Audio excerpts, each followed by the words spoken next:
సామెతలు 28వ అధ్యాయం 19వ వచనం నుంచి 18వ వచనంలో ఏం చూసాం? యథార్థముగా ప్రవర్తించువాడు రక్షింపబడును, మూర్ఖ ప్రవర్తన గలవాడు హఠాత్తుగా పడిపోను అంటున్నాడు. Who ever walks in integrity అని అంటున్నారు. మనం ఏ సమయంలో కూడా దేవుడి కృపను బట్టి మనకి ఇచ్చిన సమయం మొత్తం కూడా మనం నిజాయితీగా ఉండాలి అని అంటున్నారు. అర్థమవుతుందండి? నిజాయితీగా కానీ మనం ఉన్నట్లయితే విల్ బి డెలివర్డ్, మనం విమోచింపబడతాము. మనం మరణానికి గురై ఉన్నాం కాబట్టి మనం అందరం కూడా దాని నుంచి విమోచింపబడాలి, నిత్య జీవంలోకి ప్రవేశించాలి అని అంటే, ఆ విమోచన మనకి కలగాలి అంటే ఎక్కడున్నా సరే నీతిగా నిజాయితీగా మాత్రమే మనము జీవించాలి. చుట్టుపక్కల పరిస్థితులు ఎలా ఉంటాయి? అధర్మంగా, అన్యాయంగా, అవినీతిగా ఉంటాయి. మనం ఎక్కడున్నాం? నిత్య జీవంలో ఉన్నామా లేకపోతే ఈ లోకంలో ఉన్నామా? ఈ లోకంలో ఉండేటప్పుడు మన చుట్టూ ఉండే వాళ్ళందరూ కూడా లోకస్తులే ఉంటారు. బాగా జ్ఞాపకం పెట్టుకొని ఇటువైపు చూడాలండి. ఇంకా మన చుట్టూ ఉండే వాళ్ళు ఆల్మోస్ట్ లోకస్తులే ఉంటారు ఎక్కువ శాతం. అర్థమవుతుందండి? మనం లాస్ట్ టైం ధ్యానించుకున్నట్టుగా మనకి ఎడం పక్కన అబ్రహాము, కుడి పక్కన దావీదు, ముందు పక్కన మోషే ఉండరు. ఇటు పక్కన చూసినా ఈయన ఇంకా చక్కగా ఆత్మీయంగా ఉంటే ఆయన్ని చూసి మనం ఇంకా ప్రేరేపణ పొందటానికి, ఇటు పక్కన చూసిన ఆయన్ని ఇంకా మనం అట్లా ఉండటానికి వాళ్ళ మధ్యలో కాదు మనం జీవిస్తుంది, ఈ లోకస్తుల మధ్యలో మనం జీవిస్తున్నాము. కాబట్టి ఎటు పక్కకు చూసినా నీకు అధర్మము, అన్యాయమే కనపడుతూ ఉంటుంది, అవినీతే కనపడుతూ ఉండేది. ఆ ప్రదేశంలో మనం ఎలా ఉండాలంట? యథార్థంగా, నీతిగా, నిజాయితీగా మాత్రమే మనము జీవించాలి. పరిస్థితిని బట్టి మనం రంగులు మార్చుకునే వాళ్ళగా, మనిషిని బట్టి మన అవతల వాళ్ళ దగ్గరికి వెళ్ళి ప్రవర్తించేవాళ్ళుగా. కొంతమంది లోకస్తుల దగ్గరికి వెళ్తే లోకానుసారంగా కలిసిపోయి జీవిస్తూ ఉంటారు. మళ్ళీ విశ్వాస దగ్గరికి వచ్చారనుకోండి, ఫర్ ఎగ్జాంపుల్ ఆ కాలనీలో వేరే వాళ్ళ దగ్గరికి వెళ్ళాల్సి వచ్చింది, అతను లోకస్తుడు. అతని దగ్గరికి వచ్చినప్పుడు వీళ్ళు కూడా ఏం చేస్తారంటే తన దగ్గర నుంచి ఏమాత్రం కూడా తన సత్యం తెలుసుకునే పరిస్థితి లేకుండా, ఎందుకంటే నేనే వాక్యం చదువుకుని ప్రార్థన చేయకుండా ఉండేటప్పుడు ఏమైంది, అక్కడికి పోయి లోకస్తులాగా ఉంటాడు. ఒకవేళ ఈ కాలనీలో ఎవరైనా కలవాల్సి వచ్చింది అనుకోండి, ఇక్కడ ఎవరైనా ఆత్మీయుడు ఉంటే ఈయన దగ్గరికి వచ్చిన తర్వాత ఆత్మీయుడిలాగా బిహేవ్ చేస్తూ ఉంటాడు. వాళ్ళలోకి పోయి లోకస్తులాగా కలిసిపోయి కొనసాగిపోతూ ఉంటాడు. ఇక్కడికి వచ్చి మళ్ళీ ఆత్మీయుడిలాగా కొనసాగిపోతూ ఉంటాడు. అలా పరిస్థితిని బట్టి మనం రంగులు మార్చుకునే వాళ్ళలాగా కాకుండా ఎక్కడున్నా సరే నీతిగా నిజాయితీగా మాత్రమే మనం జీవించాలి. 10 మందిలో మనం ఉన్నప్పుడు 9 మంది అలాగే ఉండొచ్చు, అయినా మనం ఎలా ఉండాలి?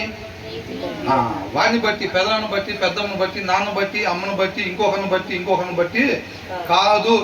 పాస్టర్ గారిని బట్టి కూడా కాదు, పాస్టర్ గారిని బట్టి కూడా కాదు. కేవలం వాక్యాన్ని బట్టి మాత్రమే, వాక్యానుసారంగా మాత్రమే. వాక్యమే మన జీవిత విధానము, అంతే. మనం ఎక్కడున్నా సరే మనం చూడాల్సింది వాళ్ళు ఎలా నడుచుకుంటున్నారు, వీళ్ళు ఎలా ఉంటున్నారు, ఇది కాదండి. ఏముండాలంట? వాక్యం కొంచెం మంచాలి. ఎక్కడున్నా సరే ఎలా ఉండాలంట? వాక్యానుసారమే.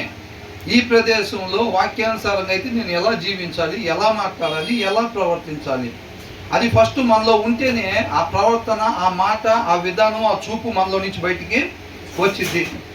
మనలో లేకుండా అనుకున్నా రాదు. కాబట్టి మనం ప్రతిదినము కూడా వాక్యాన్ని శ్రద్ధగా చదవాలి. నేను జీవించాల్సిన జీవిత విధానం ఇది, నా సృష్టికర్త చెప్పిన విధానం ఇది అని దాన్ని ఎరిగి శ్రద్ధ కలిగి దాన్ని చదవాలి. దాని సారాంశం నేను ఉండాల్సిన విధానం. ఈ వచనం ఎవరికో రాయిలా, నాకే రాశారు. కాబట్టి ఇలా ఉండకూడదంట, ఇలా ఉండాలంట. నిజాయితీగా ఉన్న వాళ్ళు మాత్రమే విమోచింపబడతారంట. అర్థమవుతుందండి? నిజంగా మనకి హృదయపూర్వకంగా మనం విమోచింపబడాలి. నేను చేసుకున్న పాపాన్ని బట్టి తెచ్చుకున్న మరణంలో నుంచి నేను విమోచింపబడి నా తండ్రి దగ్గరికి చేరుకోవాలి అని ఎవరికైతే హృదయపూర్వకంగా ఉండిద్దో వాళ్ళు ఈ మాటని ఇంటిగ్రిటీ, నీతి, నిజాయితీ అనే దాన్ని అండర్లైన్ చేసుకొని ఎక్కడున్నా నిజంగా కానీ మన గురి కరెక్ట్గా తండ్రి దగ్గరనే ఉండాలి మనం అనే దాని మీద ఉంటే కనుక ఈ నిజాయితీ అనే దాన్ని విడిచిపెట్టకూడదు. అది ఇంటి దగ్గర ఉన్నా, పొలం పనిలో ఉన్నా, ఆఫీసులో ఉన్నా, ఇంకొక దగ్గర ఉన్నా మనం సజీవులుగా ఉండి గాలి పీల్చుకుంటున్నాము అని అంటే ఎలా ఉండాలంట? నిజాయితీగా మాత్రమే అనే దాంట్లో చాలా ప్రాముఖ్యత ఉండేది దాన్ని. అర్థమవుతుందండి? సొలొమోను విషయంలో కూడా ఒక మాట రాస్తుంది, ఆయన యెహోవా యందు భయభక్తులు కలిగి ఉంటా ఆయన మళ్ళీ ఉన్నత స్థలాల దగ్గర బలి అర్పించేవాడంట ఒక్కొక్క చోట. అట్లాంటి పరిస్థితి ఉంది. అంటే ఇటు అటు ఉండకూడదు, అవునా? కాబట్టి మనం లోకానుసారంగా ఇటు అటు రెండు మేనేజ్ చేసుకోవాలి. ఇక్కడ మనం టాప్లో ఉండాలి, అక్కడ టాప్లో ఉండాలని అంటే అట్లా భ్రమపడి మనల్ని మనం మోసం చేసుకోవటమే తప్ప ఇక్కడ టాప్లో ఉండాలని చూసేవాడు అక్కడ టాప్లో ఉండడు, అసలు అక్కడ ఉండడు. ఇక్కడ దాని మీద ధ్యాస పెట్టేవాడు అక్కడ అసలు ఉండడు. ఒక విశ్వాసి విశ్వాసం ద్వారా మాత్రమే ముందుకెళ్తాడు. అలా వెళ్తేనే నిత్య జీవానికి చేరుకుంటారు. విశ్వాసం ద్వారా అంటే కంటికి కనిపించే దాని గురించి విశ్వాసం అవసరమా? కంటికి కనిపించని దాని మీద కొరకే విశ్వాసం కావాలి. కంటికి కనిపించనిది అని అంటే మరణం తర్వాత ఉండేది. ఈ లోకంలో ఉండే ప్రతి ఒక్కటి కనిపించిందిగా మనకి, దానికి విశ్వాసంతో పనేమీ లేదు, పరిస్థితితో పనేమి లేదు. మనం ఎక్కడున్నా ఏ ప్రదేశంలో ఉన్నా సిచ్యువేషన్ ఎంత సీరియస్ అయినా ఎలాంటిదైనా సరే మనం ఎలాగుండాలంట? నీతిగా నిజాయితీగా మాత్రమే ఉండాలి. ఇది ఎవరో చెప్తున్న మాట కాదండి. ఎవరు చెప్తున్న మాట ఇది? దేవుడు చెప్తున్న మాట, మన సృష్టికర్త చెప్తున్న మాట. మన పాపం నుంచి మరణం నుంచి విమోచింపబడాలని ఎంతమందికి ఉంది చెప్పండి? ఎంతమందికి ఉంది? మిగతా వాళ్ళకి లేదా? ఉందా? అలా ఉన్నట్లయితే కనుక ఏ ప్రదేశంలో ఉన్నా సరే నీతిగా నిజాయితీగా మాత్రమే ఉండాలి. మన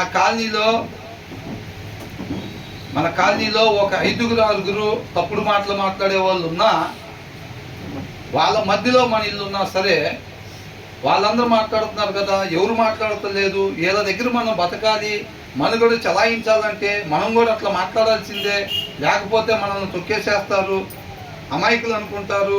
అవన్నీ తీసి పక్కన పెట్టాలి. యేసయ్య అంత తోడు ఏమన్నాడు? కొడితే కొట్టించుకున్నాడు, అవునా? అంతేలే కానీ అసలు నా మీద చెయ్యేసే అంత తోడులా మీరు అని అన్నాడా? అనలేదు. మనం కూడా ఇక్కడ నేనేంటో ప్రూవ్ చేసుకోవాలి, బైబిల్ తీసి పక్కన పెట్టానంటే నా సంగతి మీకు తెలియదు, అవన్నీ మనం ఏం ప్రూవ్ చేసుకోవాల్సిన అవసరం ఏమీ లేదన్నమాట. అర్థమవుతుందండి? కాబట్టి ఎవరైతే నీతిగా నిజాయితీగా మాత్రమే, చాలా కష్టంతో కూడుకున్నదిగా ఉండిద్దండి. కొంతకాలం మనకి శ్రమలంట, ఇరుకు మార్గం అంట. ఇరుకు మార్గంలో పోయేటప్పుడు ఎట్లుంటుందండి? ఇప్పుడు చిన్న లైన్లో నుంచి లోపలికి రావాలనుకోండి, ఒక చిన్న ఇంత సందు ఇచ్చారు, ఆ సందులో నుంచి లోపలికి వెళ్ళాలంటే హాయిగా ఫ్రీగా ఒకరికొకరు తగలకుండా షర్టు నలపకుండా నీట్గా వెళ్తారా? మరి ఎలా వెళ్తారు? కష్టంగా వెళ్తారు. అలాగే చేరుకోవాలి, కష్టంగానే ఉంటుంది. ఏంటి బ్రదర్ చుట్టూ రంగులు పెట్టి అంత రంగులమయం పెట్టి దాని మధ్యలో మీరు అట్లా ఉండి వెళ్ళమంటున్నారు ఏంటి బ్రదర్? అవునా? కాబట్టి ప్రతి ఒక్కరు కూడా ఎక్కడున్నా నీతిగా నిజాయితీగా మాత్రమే ఉండాలి. ఎవరైతే అలా నీతిగా ఉండరో, but who is crooked in his ways అంటే మార్గం తొలగిపోయిన వాళ్ళు, అలా నిజాయితీగా లేని వాళ్ళు వీళ్ళు లంచాలు తీసుకుంటున్నారు కదా, మన ఒక్కళ్ళే ఏముంది, మనం కూడా కొద్ది గొప్ప తీసుకొని దాంట్లో దశభాగం పాస్టర్ గారికి ఇద్దాం. ఏంటంట? వాళ్ళు లక్షల్లో తీసుకుంటున్నారు లంచాలు, నాదేముంది వేలల్లోనేగా. ఓ 10,000 తీసుకొని ఒక 1000 రూపాయలు దశభాగం ఇస్తే దేవుడు ఒప్పుకోడా? మిగతా వాళ్ళతో పోలిస్తే నేను పర్వాలేదుగా. ఆమె నెలకు ఒకసారి చదువుతుంది వాక్యం, నేను వారానికి ఒకసారి చదువుతున్నాగా, నన్ను తీసుకెళ్తాడేమో. వాళ్ళని బట్ట ఆమె అసలు ప్రార్థనే చేయదు, ఆమె సినిమాలు కూడా చూసిద్దంట, నేను సీరియల్ లేక ఆమె వదిలిపెట్టి నన్ను తీసుకెళ్తాడు అనుకుంటా. అట్లా ఉండిద్దా? అట్లా ఉండదండి. ఎవరైతే నీతిగా నిజాయితీగా లేరో, అర్థమవుతుందండి? వాళ్ళు అవతల రోజు మర్డర్ చేశారండి, మేము జస్ట్ హేట్ చేసాం, తిరస్కరించాం, ద్వేషించాం పక్కన వాళ్ళని, అంతేగా. మేమన్నా వాళ్ళకిలా కత్తి తీసుకొని చంపేసామా అని అంటే, నువ్వు ఎప్పుడైతే ద్వేషిస్తావో ఏం చేసినట్టంట? అవతల వాళ్ళని హత్య చేసిన దాంతో సమానం. ఇద్దరు ఒకచోటే ఉండేది రేపు. అంతేలే కానీ వాడితో కంపేర్ చేసుకొని సీరియట్లు అవుతాడు, నేను తాగను కదా, వీడు ఎట్లా చేస్తాడు, నేను అట్లా చేయనుగా, జస్ట్ సీరియల్ ఒకటికి చూస్తాను, నేను నన్ను తీసుకెళ్తారు అనుకుంటలే అని అనుకుంటే అట్లా గేమ్ని తీసుకెళ్ళేది ఉండదు. మనల్ని మనం మోసం చేసుకోకూడదు. ఎవరైతే నీతిగా నిజాయితీగా మాత్రం ఉంటారో వాళ్ళు మాత్రమే విమోచింపబడతారు తప్ప ఎవరైతే నీతిగా ఉండరో వాళ్ళు విమోచింపబడరు. ఇవాళ కల్తీ కలిపేసుకొని ప్రభా ఇవాళ ఒక్కరోజు ఆయన ఎక్స్ట్రా డబ్బులు తీసుకున్నాను ఏమనుకో ప్రభా అని చెప్పి ఇవాటి వరకు క్షమించమని చెప్పి సాయంత్రం ప్రార్థన చేసుకొని లోపల హార్ట్ లోపల అంతరంగంలో లోపల ఒకటి దాచి పెడతాం. ఏమని? రేపు కూడా ఇట్లాంటి తగిలితే వారి కూడా కొద్దిగా తీసుకోవచ్చు. ఇట్లాంటి వాళ్ళు ఒక వారం రోజులు తగిలితే కనుక ఈ వారం డబ్బులు కట్టుకుంటుంది మన దగ్గర. ఇవాళ దానికి ఏం చేస్తాం? ప్రభా మరి అమాయకుడు దొరికాడు, కొద్దిగా ఏమనుకోకుండా ఎక్కువ రేటుకి అమ్మేసాం, క్షమించు ప్రభా అని చెప్పి వాళ్ళు ప్రార్థన చేసేసుకొని ఇక మీద ఎప్పుడు అట్లా చేయకూడదు, దాన్ని విడిచిపెట్టాలని ఇష్టపడితే కనుక ఆయన కరుణ పొందుకునే వాళ్ళంగా, ఆయన దయను పొందుకునే వాళ్ళంగా ఉంటాం. అలా కాకుండా ప్రభా ఇవాళ చేసిన పాపాన్ని మాత్రం క్షమించు ప్రభా, రేపు ఒకవేళ అవకాశం దొరికితే వదిలిపెట్టను ప్రభా, మరలా అట్లా చేద్దామన్న ఆలోచన లోపల ఉందనుకో మనం దండం పెట్టినా ఎడిసి దొల్లాడినా కానీ ఆయన క్షమించడం దగ్గరికి తీసుకోడు. అర్థమవుతుందండి? ఇలాంటి దేవుడి దగ్గర పనిచేయవు. మనం మోసం చేసుకుంటాం. ఇవాళ క్షమించేస్తుంటాడు, మళ్ళీ రేపు మళ్ళీ ఎమ్మటే డోర్లు తీసి రేపు అట్లాంటి డోర్ కోసం ఎదురు చూస్తూ ఉన్నాం అనుకోండి. దేవుడు అలా దగ్గర తీసుకునేవాడు కాదన్నమాట. కాబట్టి ఆయనగా తెలుసుకోవాలి. ఆయన ఎలా ఉంటాడు, అసలు ఆయన ఉద్దేశాలు ఎలా ఉంటాయి, ఆయన వ్యక్తిత్వం ఎలా ఉంటుంది. ఆయనతో పాటు ఉండాలంటే మన వ్యక్తిత్వం ఆయన వ్యక్తిత్వం వల్లే మారాలంటే నేను ఎక్కడెక్కడ సరి చేసుకోవాలి, దానికి ఇష్టపడాలన్నమాట. దానికి ఇష్టపడాలంటే మనల్ని పూర్తిగా ఉపేక్షించుకున్నప్పుడే నేర్చుకోగలుగుతాం ఎప్పుడైనా. అర్థమవుతుందండి? ఆనంద్ నిన్ను అడుగుతాయి ఇప్పుడు ఈ చెప్పినవి అన్నీ, అవునా? కాబట్టి ఏంటంటే ఇవన్నీ మనల్ని పూర్తిగా ఉపేక్షించుకోగలిగినప్పుడే మనం కూర్చొని నేర్చుకోగలుగుతాం.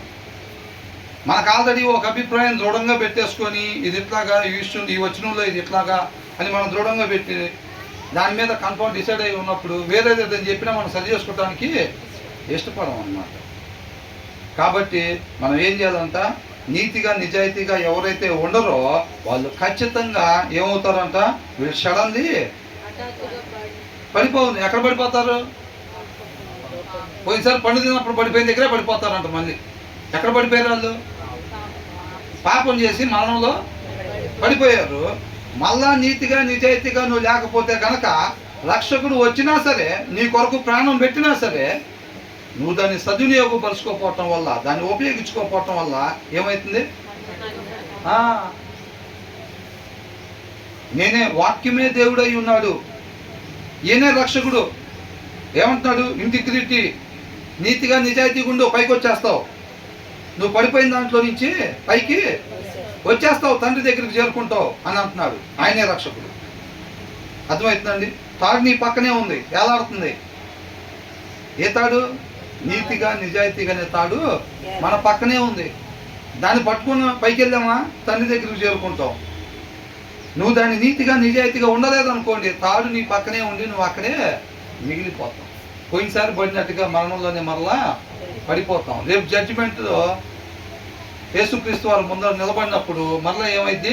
నిత్య నరకాగ్నికి ఆయన కృపను బట్టి ఆ దినాన్ని పండు తిన్నా మరలా అవకాశం ఇచ్చాడులే కానీ ఇంకోసారి అవకాశం లేదు. మళ్ళీ ఇంకొక భూమిని తయారు చేసి మళ్ళీ దాంట్లో పెట్టి మరలా ఒకసారి నీతిగా నిజాయితీగా ఉండండి, ఇక ఎట్లాంటి ఏమి ఉండవు. ఇంకా ఒక్కసారే ఉండేది. అర్థమవుతుందండి? ఒకసారి ఉండేది. దాన్ని మనం సద్వినియోగం చేసుకునే వారంగా ఉండాలి. కాబట్టి నీతిగా నిజాయితీగా లేకపోతే కనుక నిత్య జీవము రాదు. వాళ్ళు అది చేస్తున్నారు, మడలు చేస్తున్నారు, నేను అది చేయట్లేదుగా, సీరియల్ లేక వాళ్ళు ఇది చేస్తున్నారు, నాకేముందండి, ఒకటేగా మిగిలింది, ఒకటేగా దాచుకుంది. నేను వాక్యానికి విరుద్ధమైంది నువ్వు ఒకటి దాచిపెట్టినా, రెండు దాచిపెట్టినా అది చిన్నగా ఎక్కడికి తీసుకెళ్తాయి? మనల్ని నిత్య నరకాగ్ని తీసుకెళ్తే. అది నీతిగా నువ్వు ఒక్కదానే దాచిపెట్టావు చూసావా, ఒక్కడి దాలు నిన్ను నన్ను నాశనం చేయటానికి. సరిపోదా? ఇప్పుడు ఎవరన్నా ఒక్కడానికి విచారం ఒకటే అలవాటు ఉందనుకోండి, ఆయన జీవితం నాశనం అవుదా? మిగతా ఏ అలవాట్లు లేవు ఆయనకి. మందు తాగడు, సిగరెట్లు తాగడు, బూతులు చెప్పడు, ఇక మిగతా ఏ అలవాట్లు లేవు, అది ఒకటే ఉంది ఆయనకి. బాగానే ఉంటాడా?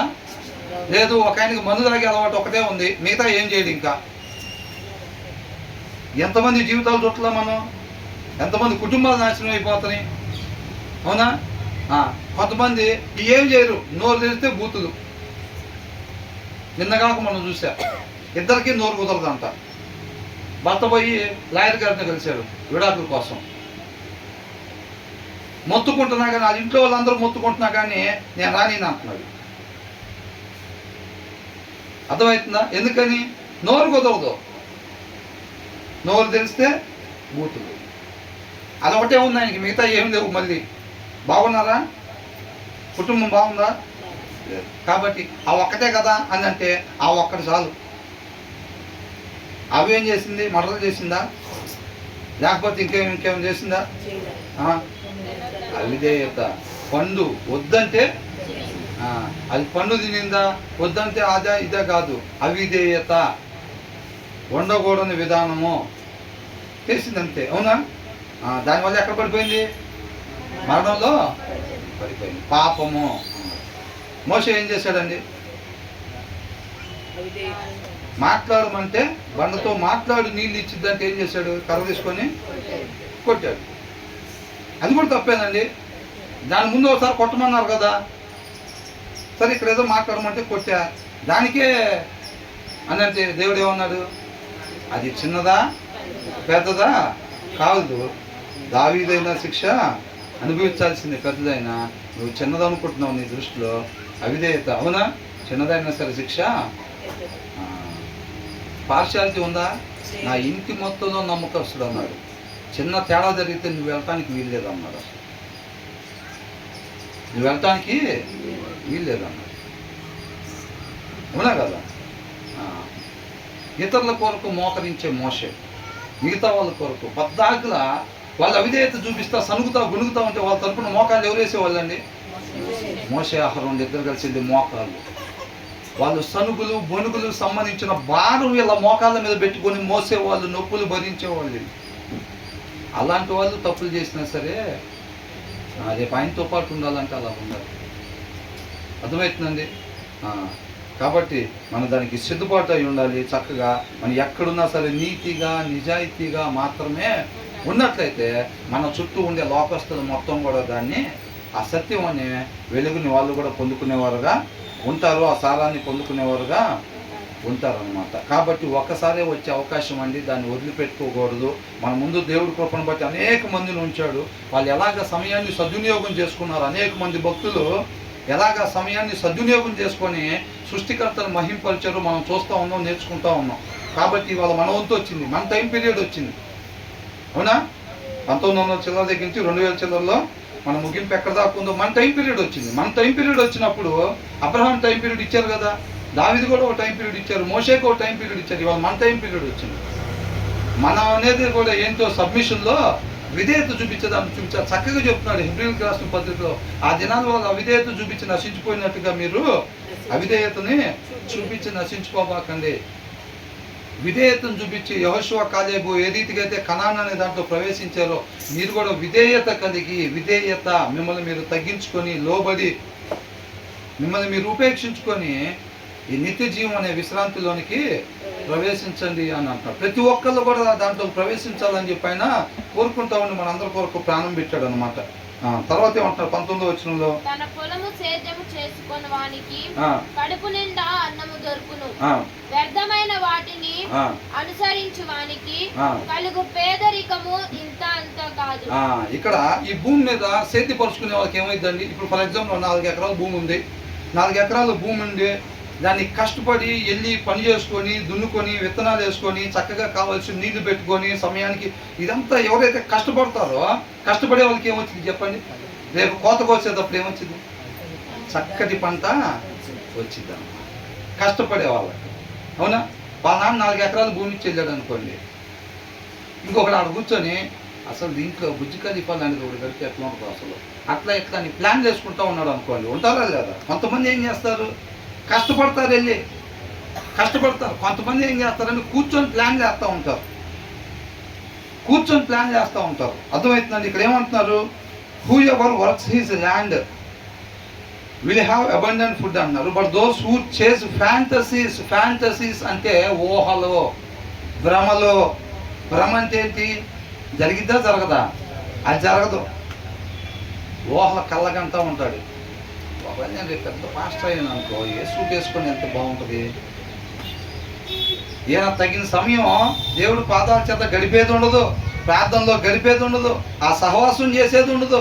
ఏం ఆలోచిస్తూ ఉంటాడంటే, ఒకవేళ రేపు పెద్ద బిల్లి గ్రహం గారిలా పెద్ద పాస్టర్ అయిన అనుకో, ఏ సూట్ తీసుకెళ్తే సోమవారం ఏది తీసుకెళ్తే బాగుంటుంది, బుధవారం ఏది తీసుకెళ్తే బాగుంటుంది, బూట్లు ఏమి వేసుకెళ్ళాలి దాన్ని ఒక మ్యాచింగ్ అసలు ఎట్లా ఈ ప్లాన్లన్నీ వేస్తూ ఉంటాడు అనమాట. రేపు పిలిస్తే ఎట్లా నడుచుకుంటూ రావాలి, తలకాయ దించుకొని నడుచుకుంటూ రావాలా, లేదా తలకాయ ఎత్తుకొని నడుచుకుంటూ రావాలా, ఎలా నుంచుంటే బాగుంటుంది, ఎలా కూర్చుంటే బాగుంటుంది కుర్చీలో లేకపోతే అనుకుంటూ ఉంటాడు. అవన్నీ ఏంటి, ఫ్యాంటసీస్ అన్నమాట, భ్రమలో, ఊహలో. అర్థమవుతుందండి. రేపు మేఘాల మీద వచ్చినప్పుడు ఏ డ్రెస్ వేసుకుని వెళ్తే బాగుంటుంది, ఏ కుర్చీలో కూర్చుంటే బాగుంటుంది. రోలర్ కోస్టర్లో మనం ఏమనుకుంటాం, ముందు కుర్చీలో లేకపోతే రెండో కుర్చీలో మూడో కుర్చీలో ఇలా ఉంటాయి కదా వరుసనే. వాక్యం తీసి చదవరు శ్రద్ధగా, కానీ భ్రమలు ఎట్లుంటాయి అంటే నీళ్ళలో ముందు లేచిపోయాంగా. మొన్న ఈ మధ్య ఇంకొక ఆయన హాస్పిటల్లోకి వెళ్ళి చావు బతుకుల్లో బతికే పరిస్థితి లేదు, ఇక్కడ కుదరదండి, ఇంకా మీరు తమిళనాడులో ఒక హాస్పిటల్ ఉంది, అక్కడ తీసుకెళ్ళే ప్రయత్నం చేయండి, ఏదన్నా బతికితే బతకచ్చు అని అన్నారంట. సరే చివరి ప్రయత్నంగా చాలా లక్షలు ఖర్చు పెట్టుకొని ఇక్కడ ఎక్కడ అవ్వకపోతే తమిళనాడు తీసుకెళ్ళారు. తమిళనాడు తీసుకొని వెళ్తే ఆయన మొత్తానికి అవుట్ ఆఫ్ డేంజర్, పరిస్థితి చక్కబడింది, ఇక మందులు వాడుకుంటే నిదానంగా కోలుకుంటాడని చెప్పారు. ఇక్కడికి రాగానే ఫస్ట్ చేసిన పని ఏంటంటే నీళ్ళలో మునిగి వేసి బాప్తిసం తీసుకున్నాడు. ఎందుకని, అమ్మో ఒకవేళ అట్లా చచ్చిపోయి ఉంటే, అంతరంగంలో మార్పు లేకుండా నీళ్ళలో మునిగి లేసిన ఉపయోగం ఏమీ లేదు. కొంతమంది ఏమనుకుంటారంటే, ఎలా నీ తోటలందరూ బాప్తిసం తీసుకున్నారు నువ్వు తీసుకోలేదా అంటారేమో అని చెప్పి ఏం చేస్తారు, వాడు తీసుకున్నారు వీడు తీసుకున్నారు, ఇక నేను ఒక్కనే మిగిలిపోయిందని, డాడీ నేను కూడా బాప్తిసం తీసుకున్నాను, బాప్తిసం తీసుకుంటా డాడీ అని అంటాడు.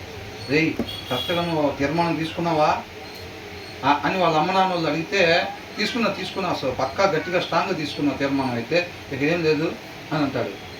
తీర్మానం అంటే ఎట్లా తీసుకున్నావురా అంటే, ఇక మీదట జీవించేది నా కొరకు కాదు అని చెప్పేస్తాడు. ఎందుకంటే ఎప్పుడు నుంచి వెళ్తున్నాడు కాబట్టి చెప్పేసేస్తాడు. మరి పాస్టర్ గారు ఒకసారి వచ్చి మాట్లాడతారా అన్నది, అసలు దానికి సంబంధించిన తీర్మానం అంటే ఏంటి, దాని ఉద్దేశం ఏంటో చెప్తారా అంటే, ఓకే డాడీ వెళ్దామా అని అంటాడు. వెళ్తాడు, పాస్టర్ గారు చెప్తున్నా మొత్తం డిసైడ్ అయిపోయాడు ఆల్రెడీ. ఎందుకంటే వాడిని బాప్తిసం తీసేసుకున్నాడు, ఇవన్నీ మిగిలింది నా బ్యాచ్లో నేను ఒక్కడిని, నేను తీసుకోకపోతే వేరే ఈడే అందరికన్నా తక్కువ భక్తున్నవాడరా అని అనుకుంటారని డిసైడ్ అయిపోయాడు. కాబట్టి ఏమంటున్నాడు, మీరు ఏదన్నా చెప్పండి, రోజుకు 10 గంటలు నుంచొని ఉండాలా, ఓకే దానికి రెడీ అయ్యాను నేను, లేదా మోకాలు వేసి ఉండాలా దానికి ఓకే, ఎందుకంటే నేను బాప్తిసం తీసుకుందామని డిసైడ్ అయిపోయాను, నేను ఒక్కడే మిగిలా. ఇంకా ఉద్దేశం ఏంటంట, నేను ఒక్కడే మిగిలాడు, ఇంకా భక్తి తక్కువ అని అనుకుంటారు జనం. కాబట్టి ఏం చేస్తాడు, పాస్టర్ గారు మీరు ఏదన్నా చెప్పండి, ఓకే దానికి ముందే ఓకే రాసేసుకోండి, తర్వాత మీరు చెప్పండి అవసరమైతే అని చెప్పి ఓకే చేసేసుకొని ఏం చేస్తాడు, ఇది చూడాలండి ఇక్కడున్నా ఇటు నుంచి సౌండ్ అయితే ఏం చేస్తాడు, ఇక నీళ్ళలో మునిగి లేసి బాప్తిసం తీసేసుకుంటాడు. బాప్తిసం తీసేసుకున్న తర్వాత ఏమైంది, ఇంకా అసలు రేపు రోజు చేస్తే మనం పక్క సీట్లో కూర్చుంటే బాగుంటుందా, లేకపోతే ఎక్కడ కూర్చుంటే, కుడి పక్కన కూర్చుంటే బాగుంటుందా, ఎడం పక్కన కూర్చుంటే బాగుంటుందా అని చెప్పి ప్లాన్ చేస్తూ ఉంటారు. ఏంటంట, నువ్వు కూర్చోమ్మ ప్లాన్ చేసుకుంటాం, ఇంటి దగ్గర బైబిల్ తీయరు, మోకాలు లేరు, దానికి సంబంధించిన దప్పిక ఆ కోరిక అంతరంగంలో లేదు, అంతరంగంలో కోరిక లేదు, దప్పిక లేదు. కానీ సారు బుర్ర నిండా ఉన్న ప్లాన్లు ఏంటి, రేపు వేసే వస్తే మేఘాల మీద కుడి పక్కన కూర్చోవాలి, ఆయనకి ఎడం పక్కన కూర్చోవాలా, వైట్ షర్ట్ వేసుకెళ్ళాలా, బ్లూ షర్ట్ వేసుకెళ్ళాలా, అర్థమవుతుందా? అట్లాంటి భ్రమలు పడుతూ ఉంటారన్నమాట. అర్థమవుతుందండి. సోమరి ఏం చేస్తాడు, సోమరి కలలుగంటూ ఉంటాడు అనమాట, ఊహల్లో బ్రతుకుతూ ఉంటాడు సోమరి. ఆయన కనిన ఏ కళ, ఆయన చేసే ప్రతి ఊహ ఏది జరగకుండా దేవుడే అడ్డం పడతాడు. రాసుందా లేదా బైబిల్లో, అది చెప్తున్నారు ఇక్కడ, అది చెప్తున్నారు. ఇక్కడ ఏమంటున్నారంటే కష్టపడి పని చేయాలి అని, అంటే బస్తాలు ధాన్యం సంపాదించుకొని డబ్బున్న వాళ్ళకి అవ్వమని కాదండి ఇక్కడ చెప్తుంది. ఇక్కడ భూమి మీద బాగా కష్టపడి పని చేసుకునే వాళ్ళకి, సేద్యపరుచుకునే వాళ్ళకి ఎలాగైతే ఈ ధాన్యం మిగిలిద్దో అలాగ మనం ఆత్మీయంగా కష్టపడాలి, అలాగ ఆత్మీయంగా కష్టపడాలి. ఇతరులకు సంబంధించిన వాళ్ళ సమస్యలకు సంబంధించిన భారం మన మోకాళ్ళ మీద వేసుకుని ఆ నొప్పిని భరించి ప్రార్థన విజ్ఞాపన చేయాలి. నీ గురించి, నీ అబ్బాయి గురించి నువ్వు మోకాలు వేయటం గొప్ప ఏముంది? కొట్టడం వాళ్ళు అక్కడికి పోయి దేనికి కొడతారు? ప్రభు 5 ఫ్లోర్లు వేసా, వాళ్ళు ప్రభు అన్నారులేండి, 5 వేసాను, ఇంకొకటి 6ది నీకు కావాల్సిన ఆల్రెడీ వేసేసా అక్కడ, అవునా? 6ది పడంగానే మళ్ళీ 7వది నీకు ఇచ్చేసా, నాకు ఇచ్చేసాయి అనే వర్షం ఉండేది అన్నమాట, అవునా కదా? కాబట్టి ఏంటంటే మనం ఊహలు పెట్టుకున్నాం అనుకోండి, కష్టపడకపోతే మిగతా వాళ్ళకి సంబంధించింది మన మోకాళ్ళ మీద మనం నొప్పులు పుడతా ఉంటాయా లేదా? నొప్పులు పుట్టిన ప్రభువా వాళ్ళ పరిస్థితి బాగలేదు, ఆ కుటుంబం సంగతి బాగోలేదు, ఆ కుటుంబంలో పలానా సిస్టర్ బాగలేదు ప్రభువా, నీకు దూరంగా ఉన్నారు, దగ్గరగా ఉండే కృపను దయచేయి. ఆ బ్రదర్ గురించి, ఆ ఇంట్లో పిల్లోడు గురించి చెడ్డ మాటలు మాట్లాడుతున్నాడు ఆ పిల్లోడు, లేకపోతే ఇలాగా వాళ్ళందరికీ తరపున విజ్ఞాపన చేయాలన్నమాట. యేసయ్య అక్కడికి వెళ్ళి అరణ్యంలో ఏం చేశాడు? నాకు బాలుడు జుట్టు, తెల్లంగి, చక్కటి రంగు ఇవ్వమని తండ్రిని కోరుకున్నాడా? మరి ఏమడిగాడు? అరణ్యంలో ఎట్లా ఉంటుంది? చక్కగా ప్లాస్టింగ్ చేసి మనకులాగా మేటలు వేసి ఉంటాయా? మరి ఆ రాళ్ళల్లో మోకాలు చేసి ఎవరి గురించి విజ్ఞాపన చేశాడు? మన గురించి, మన గురించి, మన పాపాల భారం గురించి, మనకి తండ్రికి ఉన్న దూరాన్ని దగ్గర చేసే దాని గురించి, దానికి సంబంధించిన భారం ఆయన మోకాళ్ళ మీద మోసాడు, ధన్యుడైపోయాడు. అయ్యాడా లేదా? అవునా? అలాగా మనం కూడా నీతిమంతుని నోట నుంచి వచ్చే మాట జీవపు ఓట, అది వాళ్ళకు మాత్రమే జీవాన్ని తెచ్చేది కాదండి, వాళ్ళకు మాత్రమే జీవాన్ని తెచ్చేది కాదు. బయట కొన్ని స్టేజెస్లో ఎలా ఉంటుందంటే సూరి, మిగతాదంతా చీకటిగా ఉంటుంది. మెసేజ్ స్టార్ట్ అయ్యే టైంకి, లేకపోతే మెయిన్ ప్రోగ్రామ్ స్టార్ట్ అయ్యే టైంకి ఏం చేస్తారంటే వాళ్ళ మీద మాత్రమే లైట్ పడిద్ది, మిగతా ఎక్కడ లైట్ పడదు. మిగతా ఎవడు కదిలినా కానీ కాన్సన్ట్రేషన్ డైవర్ట్ కాదు, అవునా? ఇక్కడ ఏమవుతుందంటే మొత్తం లైటింగ్ ఉంటుంది, ఎవడు కదిలినా ఎందుకు కదిలేరు? డబ్బులు ఏమైనా దొరుకుతున్నాయి ఏంటి అక్కడ? వాళ్ళేంటి అక్కడ వెనకాల సైలెంట్గా టిఫిన్ పెడుతున్నారు ఏం కాదు వెనక నుంచి. ఇట్లాంటివన్నీ ఉంటాయి, ఎవడని గర్లం కానీ ఇటు గర్లం కానీ ఏంటి, ఇట్లాంటివన్నీ ఉంటాయి అన్నమాట. అదే లైట్ ఆఫీస్ ఉన్నాయి అనుకోండి, చెప్పే వాళ్ళ మీద లైట్ బోర్డు ఉంటే కనుక మిగతా ఎవడన్నా కదిలినా కానీ మిగతా వాళ్ళ ధ్యాస మొదలకుండా ఉండిద్ది. అర్థమవుతుందండి? కాబట్టి ఇక్కడ ఏమంటున్నారంటే కష్టపడాలి, అవునా? ఇప్పుడు ఆదాంకి ఫస్ట్ ఏదైనా తోటలో దేవుడు ఏం చెప్పాడు? దాన్ని సేద్యపరచమని, దాన్ని కావలి కాయమని చెప్పాడు. సేద్యపరచడం అంటే ఏంటి? నీళ్ళు వచ్చేసాయి, తోట మొత్తం వెళ్ళిపో, మిగతాది పురుగు పట్టిన పురుగు మొత్తం బయటకు వెళ్ళిపోండి అంటూ ఉంటావు. దగ్గర నుంచొని అంటూ ఉంటే పురుగులు వెళ్ళిపోతూ ఉంటాయా? నీళ్ళు వచ్చేస్తూ ఉంటాయా? మరి ఎరువు డబ్బా తీసుకొచ్చి ఆడబెట్టి మొత్తానికి వెళ్ళిపోయి జల్లుకో అని అంటే వెళ్ళిపోతూ ఉంటుందా? దాన్ని ఎవరు మోసుకెళ్ళాలి? ఆ డబ్బాని, ఆ ట్యూబ్ ఎవరు తెచ్చుకోవాలి? ప్రతి చెట్టుకి ఎండబడతా ఉంటుంది, పోయి పెట్టుకోవాలి, పాదులు తీసుకోవాలి, పురుగు పడితే మందు కొట్టుకోవాలి, దాని మొత్తాన్ని తీసుకోవాలి, కంచేసుకోవాలి. అంటే ఏం చేయాలి? అక్కడ ఉన్నాయన కష్టపడాలండి. దేవుడు మనిషికి ఇచ్చిందే కష్టపడమని చెప్పాడు. సోమరులాగా ఒకసారి కూర్చొని ఉండబాకండి, బొజ్జలు పెంచబాకండి అని అంటున్నాడు, అవునా? కాబట్టి కష్టపడండి అని అంటున్నాడు. మనం ఇక్కడ కష్టపడే వారిగా ఉండాలి, ఇతరుల కొరకు మన చేతుల్లో కష్టపడేది. జీవపు ఓట, నువ్వు కూర్చొని ఒక 2 గంటల సేపు శ్రద్ధగా వాక్యం చదివినప్పుడు నీకు మాత్రమే మేలు జరగదు, నువ్వు ఎక్కడ మాట్లాడితే అక్కడ జీవం కలిగిద్ది, అవునా కదా? నీతిమంతుడు నోటి మాట అంట ఏంటంట? జీవపు ఓట. అది వాళ్ళకు మాత్రమే జీవాన్ని తీసుకురాదండి, ఏమైంది? మిగతా వాళ్ళకు కూడా జీవాన్ని ఇచ్చింది. వాళ్ళు ఎక్కడ మాట్లాడితే వాళ్ళకు కూడా జీవం వచ్చింది. అర్థమవుతుందండి? మళ్ళీ నీ 2 గంటల కష్టం ఏమైంది? వాళ్ళకు కూడా జీవాన్ని ఇస్తుంది. ఇతరుల కొరకు నీ చేతులు కష్టపడాలంటే అది ఎంతకాడికి భూమి మీద ధ్యాస పెట్టి, ఎంతకాడికి బస్తాలు ధాన్యం వేసి ఓ సగం బస్తా ఎవరికని ఇచ్చి 99.5 బస్తాలు దాచిపెట్టుకోవటం కాదు. బైబిల్లో ఈమని ఉంది, ఇచ్చాంగా ఒక అరబస్తా. ఎంత దాసావు? 99.5 దాచిపెట్టాం. ఇచ్చింది ఎంత? అరబస్తా. అననీయ సఫీరా కూడా ఇచ్చారు, బతుకున్నారా? అవునా కదా? అది కాబట్టి ఏదో లాస్ట్లో ఇచ్చామో అని అనిపించుకోవటానికి బైబిల్లో కూడా ఉంది. కాబట్టి ఎవరంత ఇచ్చినట్టే రా, ఇచ్చిన వాళ్ళ పావులోకి వెళ్ళిపోతాం మనం అని అనుకుంటే నిన్ను నువ్వు మోసం చేసుకోవటమే అట్లా అనుకోని. అవునా? కాబట్టి కష్టపడి పని చేయాలి. నువ్వు ఒక 2 గంటల సేపు కూర్చొని వాక్యము చదవటం వలన, శ్రద్ధ పెట్టి వాక్యము చదవటం వలన, ఇక్కడ చూడండి ఒక 2 గంటల సేపు నువ్వు కూర్చొని శ్రద్ధ పెట్టి వాక్యం చదవటం వల్ల నీకు మాత్రమే జీవము కలగటం కాదు, ఎదుటి వారికి నువ్వు ఎక్కడికి వెళ్ళినా నీ ప్రవర్తన బట్టి ఆ సత్యం అనే సారం వాళ్ళకు కూడా వెళ్ళిద్ది. నీ మాట తీరు, ఆ మృదత్వము, ఆ సారం మిగతా వాళ్ళకి వెళ్ళిద్ది. ఆ జీవం అనేది నీ ప్రవర్తన ద్వారా, నీ చూపు ద్వారా, నీ మాట ద్వారా ఇతరులకు కూడా వచ్చింది. ఆ జీవం నీలోనికి ఎట్లా వచ్చింది? ఒక 2 గంటల సేపు నువ్వు కష్టపడి శ్రద్ధ పెట్టి దాన్ని చదువుకోవటం వలన ఆ అంతరంగంలో ఆ దప్పికొన్న తత్వాన్ని చూసి ఆయన నీకు ఇచ్చాడు దాని సారాంశం. అవునా కదా? నువ్వు ఎక్కడికి వెళ్తే అక్కడ యేసయ్య వెళ్ళినట్టుగా తండ్రిని కనపరిచే వారంగా ఉంటాము. అది కష్టపడమంటున్నాడు. అర్థమవుతుందండి? బైబిల్ తీసిన వాళ్ళందరూ ఎవరంటే ఏమొచ్చిందండి? బైబిల్ తీస్తే ఇక్కడ ఏమైనా వస్తాయా? వెండి వచ్చిద్దా? బంగారం వచ్చిద్దా? డబ్బులు వస్తాయా? ప్రమోషన్స్ వస్తాయా? మరి ఏమొచ్చింది? రంగు రుచి చిక్కదనం ఏది రానప్పుడు ఎందుకండి బైబిల్ తీసేది? ఇప్పుడు చూపాటు ఉంటే వాడితో పని. ఇప్పుడు అమెరికా వెళ్దామని ఉండేవాడు అక్కడికి కావాల్సిన బట్టలు చదువుకుంటూ ఉంటాడు, సూట్ కేసు ఇక్కడ కూర్చున్నా సరే. అవునండి?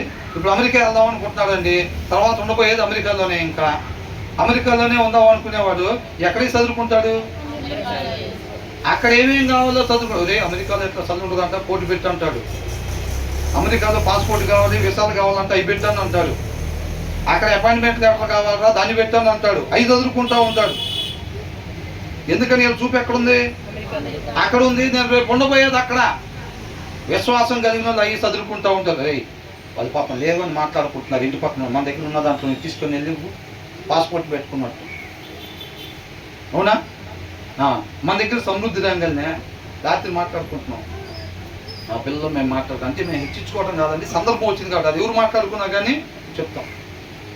బయట వర్షం పడుతుంటే గబగబా మన సామాన్లన్నీ ఇంట్లో చదువుకొని లోపల మనం కూర్చోవటం కాదు. అది మనం ఇంటి బయట ఏమేమి ఉన్నాయి కాదు. ఇల్లు లేని వాళ్ళు ఎవరెవరు ఉన్నారో వాళ్ళు గుర్తు రావాలి ఫస్ట్. మనం బయట వర్షం పడుతుందంటే ఏం గుర్తు రావాలి? ఇల్లు లేని వాళ్ళు ఎంతమంది ఉన్నారో పాపం, వాళ్ళ పరిస్థితి ఎలాగుందో అని చెప్పి వాళ్ళ గురించి విజ్ఞాపన చేసేటట్టు ఉండాలి. ఎండపడంగానే గబగబా తలుపులన్నీ వేసి లోపల పోయి బెడ్రూమ్లో వేసుకున్నాం. అమ్మాయ్యా దేవుడి కృపంగా దేవానికి ఇస్తావు, మంచి చల్లటి వేసి ఇచ్చేవు ప్రభా. అది కాదు. అసలు వసతులు లేని వాళ్ళు ఎంతమంది ఉన్నారు? ఇంత భయంకరంగా ఉందే ఎండ. చాలామంది మరి గృహాలు లేని వాళ్ళు ఉన్నారు. వాళ్ళ పరిస్థితి ఏంటి? వాళ్ళు గుర్తురాదు. మనకి ఎవరు గుర్తు వస్తున్నారు? ఉందగా ఓ జనరల్ అనుకుంటున్నావా? మనకి బయట ఎండ ఏం చల్లగుంది, వాళ్ళు వేసి వేసుకుందాం అనుకుంటే అని అనిపిస్తుంది. లేకపోతే మనకి ఏమో గుర్తు వస్తుంది? ఎంత దూరంగా ఉన్నాం దేవుడికి మనం. అవునా? మనకి అది గుర్తు రావాలి, వాళ్ళు గుర్తు రావాలి. కాబట్టి కష్టపడి పని చేయాలి, కష్టపడి పని చేయాలి. అర్థమవుతుందండి? మనం ఒక 2 గంటలు తగిన సమయం మన దేవుడి పాదాల చెంత శ్రద్ధ కలిగి మనం ఆ వాక్య సారాంశాన్ని పొందుకున్నప్పుడు మనము జీవం పొందుకునే వాళ్ళం ఉంటాం. అట్ ద సేమ్ టైం మిగతా వాళ్ళకు కూడా ఎక్కడికి వెళ్ళినా సరే ఆ జీవాన్ని అందించేవారుగా ఉంటాము. అది ఇతరుల కొరకు మన చేతుల్లో కష్టపడటం అంటే అది. అర్థమవుతుందండి? ఇతరుల కొరకు మన చేతుల్లో కష్టపడటం అంటే అది. ప్రార్థించేవారుగా ఉండాలన్నమాట. ఆ బలాన్ని పొందుకుంటేనే మనం ఏమనుకుంటామంటే ఇక్కడ కూర్చొని ఆ సత్యం అనే సారం మనం బయట ప్రకాశింపజేయాలి అని అనుకుంటాం. అనుకున్నట్టుగా జరగాలంటే దానికి కావాల్సిన బలం కావాలన్నమాట. అది ప్రార్థన ద్వారా వచ్చింది. కాబట్టి మనం మోకరించి ఆయనతో సరైన సహవాసం కలిగి ఉన్నప్పుడు ఆయన గుణ లక్షణం అంటుకట్టామనుకోండి, మనం అంతే ఎందుకు కడతాం చెప్పండి? దీని లక్షణాలు దీనికి రావాలని కడతాం. అవునా కదా? ఇది కూడా ఆ గులాబీ చెట్టులాగా ఆ పువ్వులు దీనికి కూడా రావాలి, ఆ రంగు గులాబీ పువ్వులు దీనికి కూడా రావాలి అని చెప్పి దానికేసి అంటు కడతాం. వస్తాయా రావా? వస్తాయి. మనం కూడా తగిన సమయం ఆయనతో గడిపేటప్పుడు మనం కూడా అంటుకట్టబడతాం అన్నమాట. యేసయ్య ఒకటి అనుకొని ఇంకొకటి చేస్తూ ఉంటాడా? ఏమనుకుంటాడు? తండ్రి ఏదైతే చెప్పాడో అదే చేద్దాం అనుకుంటాడు, దాని ప్రకారంగానే చేస్తాడు. మనం కూడా ఆయనతో అంటుకట్టబడ్డాం అనుకోండి, తగిన సమయం రోజు ప్రార్థనలో గడుపుతున్నాం అనుకోండి, తగిన సమయం వాక్యం చదువుతున్నాం అనుకోండి, ఆయన గుణలక్షణాలు మనలోకి వస్తాయి, ఆయన బలం మనలోనికి వచ్చింది. అర్థమవుతుందండి? అప్పుడు దాని ప్రకారంగా మనం జీవించి ఆ జీవాన్ని అవతలకు మనం కనపరిచే వారంగా ఉంటాము. అది కష్టపడటం అంటే. అర్థమవుతుందండి? అంతేలే కానీ ఇక్కడ బాగా కష్టపడి బస్తాలు దాచుకోండి, ఇక్కడ బాగా కష్టపడి మీరు ప్రమోషన్ మీద ప్రమోషన్ తెచ్చుకొని లక్షల జీతాలు పెంచుకొని లక్షల అకౌంట్లో వేసేసుకోండి, అది కాదండి చెప్తుంది. అర్థమవుతుందా? కానీ ఇక్కడ కూడా నమ్మకంగా పనిచేయాలి. మనం నమ్మకంగా మన యజమానుడు ఎవరైతే మనం పెట్టుకున్నారో నమ్మకంగా కష్టపడి పనిచేయాలి. మనం బ్రతుకుతా ఇతరులకు కూడా మనం సహాయం చేయాలి. కాకపోతే దాన్ని ఆత్మీయ కోణంలో మనం తీసుకోవాలి అని అంటున్నాడు. అది అందుకనే 19వ వచనంలో ఏమనుంది? తన పొలము సేద్యము చేసుకొని వానికి కడుపు నిండా అన్నము దొరుకును. ఆ కడుపు నిండా అన్నం దొరికిద్దంట. అవునా? పొలం దగ్గర కూర్చొని ప్లాన్ చేసుకుంటున్నాడు అనుకోండి, వాళ్ళ ప్లేట్లో ఒక అన్నం వచ్చిద్దా? ఏమొచ్చింది? ఏమొచ్చింది చెప్పండి? లేమితనం, తినటానికి లేకపోవటం, అవసరతకి లేకపోవటం అన్నమాట. సమృద్ధి లేకపోవటం కాదండి, సమృద్ధి లేకపోవటం కాదు, బ్రతకటానికే లేకపోవటం, దానికి లేమితనం అని అంటున్నాం. అర్థమవుతుందండి? మనం ఆత్మీయంగా కష్టపడకపోతే, శ్రద్ధ కలిగి వాక్యం చదవకపోతే, ఇష్టపడి ప్రార్థన చేయకపోతే గనక ఏమొచ్చిందంట? ఏ లేమితనం వచ్చింది? ఆత్మీయ లేమితనం. నువ్వు బయటికి వెళ్ళినప్పుడు నువ్వు కరెక్ట్గానే ఉండవు. ఎక్కడుండాలి? బ్రదర్ చెప్తూ ఉంటారు ఒక్కోసారి, ఏమని? అన్నా నేను ఆఫీస్కి వెళ్తే మౌలుగా లేదు, అన్నీ వదలే అంటారు.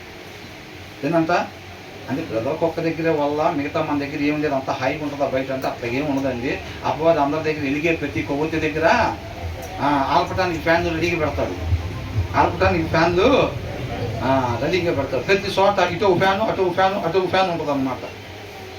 ఆత్మీయంగా వెలిగే ప్రతి దీపం దగ్గర, ప్రతి ఒక్కరి దగ్గర ఆర్పటానికి చూస్తూనే ఉంటారు. కాబట్టి మనం ఏదో వెళ్ళిపోయి ఆ కంపెనీలో ఇటు పక్కన చూస్తే ఆల్రెడీ మనం 5 అధ్యాయాలు చదివితే 10 అధ్యాయాలు చదివే అయినా, అటు పక్కన చూస్తే 15 అధ్యాయాలు చదివే ఏమి ఉండరు పనిచేసే దగ్గర. ఎట్లుంటారు?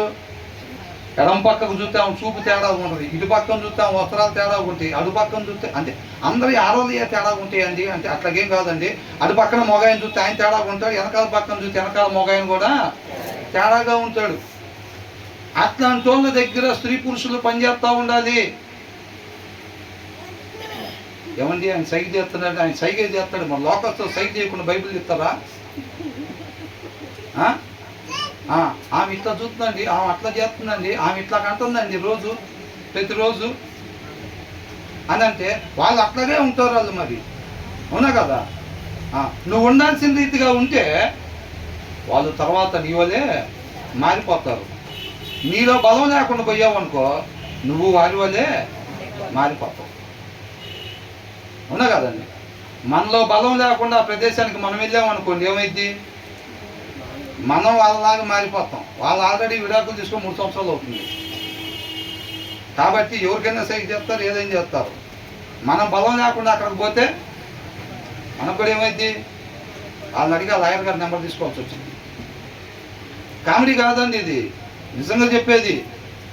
అర్థమవుతుందా? బలం లేకుండా లోకంలోకి పోయామంటే, లోకం అంటే అదేదో ఒక సపరేట్ దేశంలాగా ఏమి ఉండదు, మన చుట్టూ ఉండేదే. ఆత్మీయ బలం లేకుండా మనం లోకంలోనికి ప్రవేశించామనుకోండి, ఏమైంది?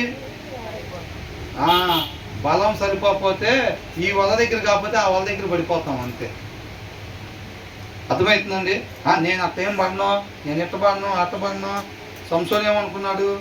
1000 మందిని లేపేశారు, నన్ను ఎవరు కదిలిచ్చారు అనుకున్నాడు. కదిలిచ్చారా లేదా? కదిలిపోవటం, దెబ్బలు పడిపోయాడు, కళ్ళు కూడా పోయినాయి, ఆకలి పోయినాయా లేదా? అది నేను కూడా 10 సంవత్సరాలు అవుతుందిగా బాప్టిజం తీసుకొని. కాపురం చేయడంలో 25 సంవత్సరాల ఎక్స్పీరియన్స్ ఉందిగా. 60 ఏళ్ళ కాడ విడాకులు తీసుకునే వాళ్ళు ఉన్నారు.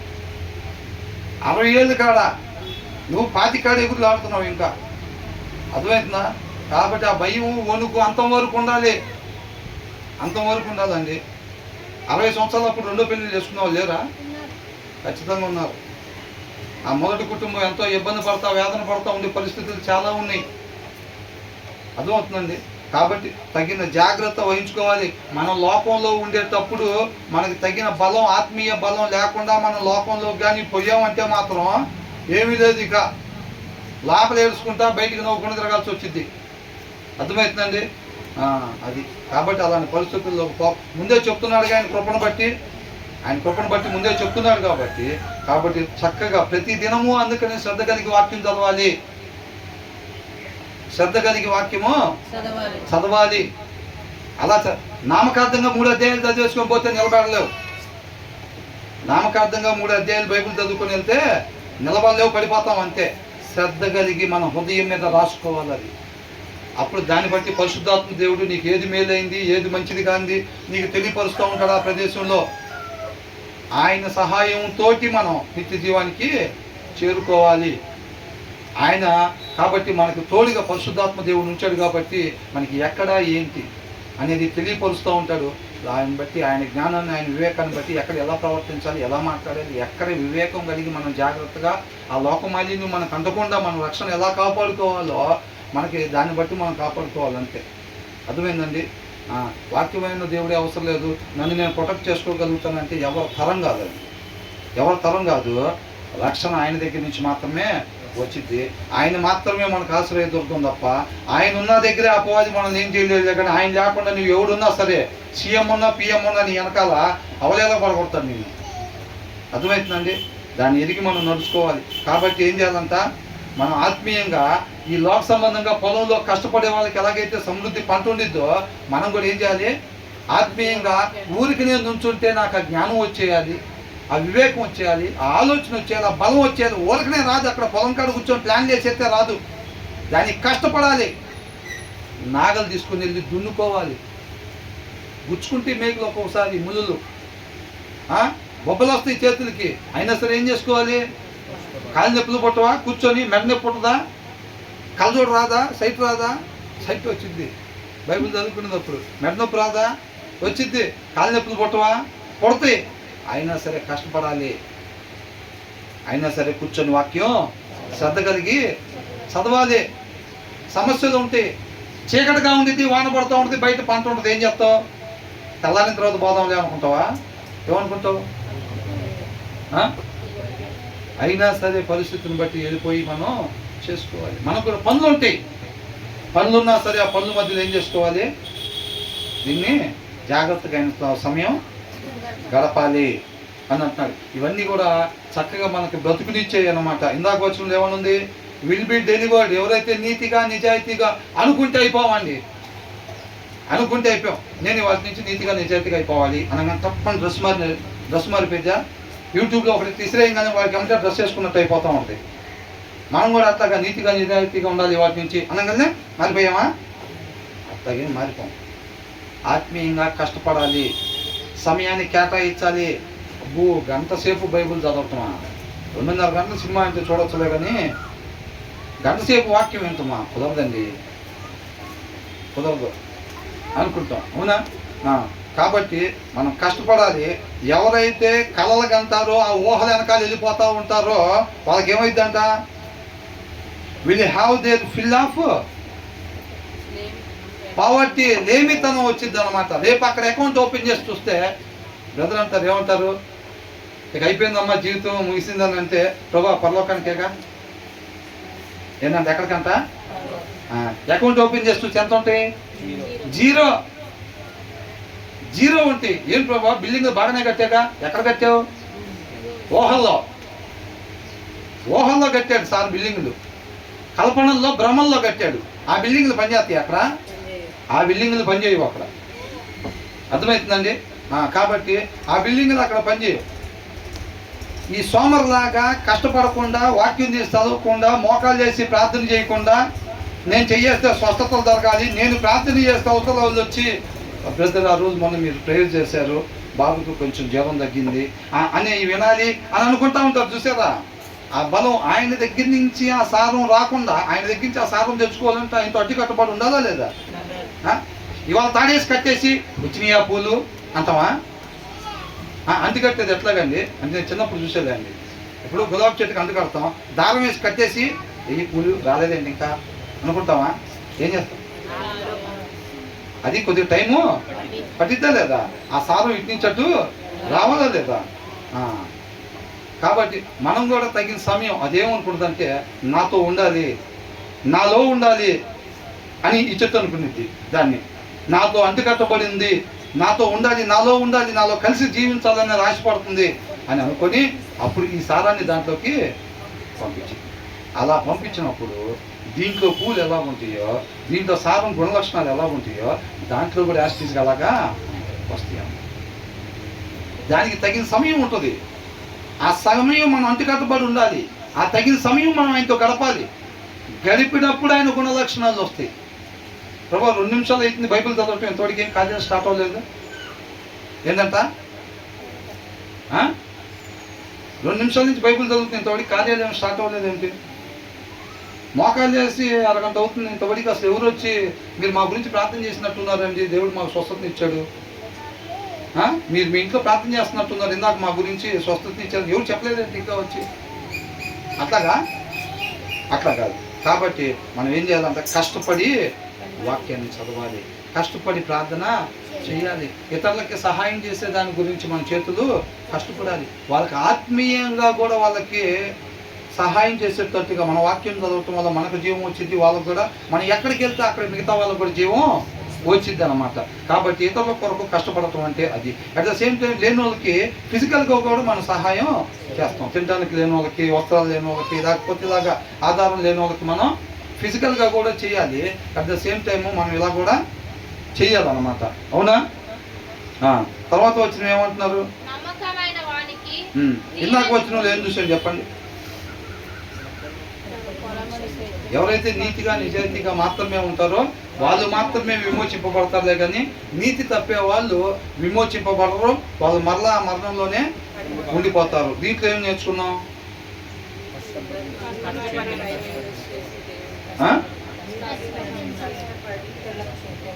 కష్టపడాలి, స్పిరిచువల్గా కష్టపడాలి, లోక సంబంధంగా కూడా ఇక్కడ కష్టపడాలి. దాచుకోవడానికి కాదండి, నువ్వు ఏ ఉద్దేశంతో కష్టపడుతున్నావు అనేది ప్రాముఖ్యం. ఇప్పుడు నేను ఒక ఆఫీస్లో వర్క్ చేస్తున్నా, నేను అక్కడ ఆఫీస్లో నేను వర్క్ చేసేటప్పుడు ఆ కష్టపడేదాని ఉద్దేశం ఏంటి?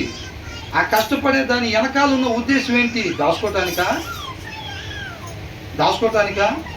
నీకు ఆల్రెడీ పలానా కారు ఉంది, దాన్ని అప్గ్రేడ్ చేసుకోవటానికా? ఇంకా కొంచెం కష్టపడి ఇంకో ప్రమోషన్ వస్తే దాన్ని మించి ఇంకోటి కొనటానికా? ఎందుకోసం కష్టపడుతున్నాం అనే దాన్ని చూస్తాడు దేవుడు. కష్టపడాలి, ఆఫీస్లో కానీ ఎక్కడైతే దేవుడి కృపను బట్టి మనకి పని చేసుకోవడానికి ఇస్తాడో ఆ ప్రదేశంలో కష్టపడాలి. ఎందు నిమిత్తం కష్టపడుతున్నావు అనేది ఆ ఉద్దేశాన్ని పరిగణలోనికి తీసుకుంటాడు.